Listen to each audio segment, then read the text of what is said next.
ለአንድ ልጅ ወላጆች አስፈላጊ ናቸው ማለት ነው? አዎ ወላጆች ልጆቻቸውን ተንከባክበው ነው ማሳደግ ያለባቸው። አለዛ ግን የማንም መጫወቻ ነው የሚሆኑት።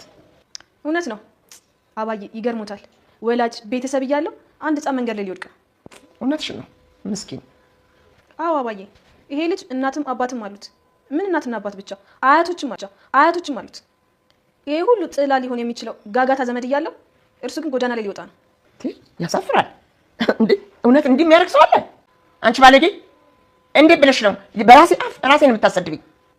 በራሱ አፍ አላሰደብኩትም አባዬ። አይናደዱብኝ አባዬ። የሰው ልጅ ክፉ ነገር ሲሰራ የራሱ ነገር አይታወቀውም። ሁልጊዜ የሰው ችግር ነው የሚታየው ብዬ ነው። በሌላ ሰው አስመስለሽ ክፋቴን አሳይሽ። እርሱ ክፉነት እንደ አባዬ አይደለሁም። ካልሆኑ ታዲያ ለምንድን ነው? ፀሐይ ወደ ሴት እናትሽ ከቤት ውጭ ልኝ ብሎ አባረሩ። እኔም ቃላቸውን ሰምቼ ልወጣ ነው። ከዚህ ወጥተሽ ወዴት ልጅ ነው መሄጃች? እያለኝ መሄጃ ሳይኖርሽ የምትወጪው የት ልትኖሪ ነው? አላውቅም። እማልፈልግበት ቤት ውስጥ ግን መቆየት አልችልም። ትፈልጊያለሽ? እኔ እፈልግሻለሁ። አንቺ? አዎ እኔ አንቺንም የወንድሜ ልጅንም ምንም እንዲያካቸው አልፈልግም። ምን ልትሰሪ መጣሽ? አባርሽ አልነበር እንዴ? እኔ አስገባዋታ። ቁጭ ማን ስለሆንሽ ነው እንዴ የማልፈልጋትን ሴት ይዘሽ የምታስገቢብኝ? እማዬ፣ ይሄ ቤት የአንቺ እንደሆነ ሁሉ የኔም ጭምር ነው።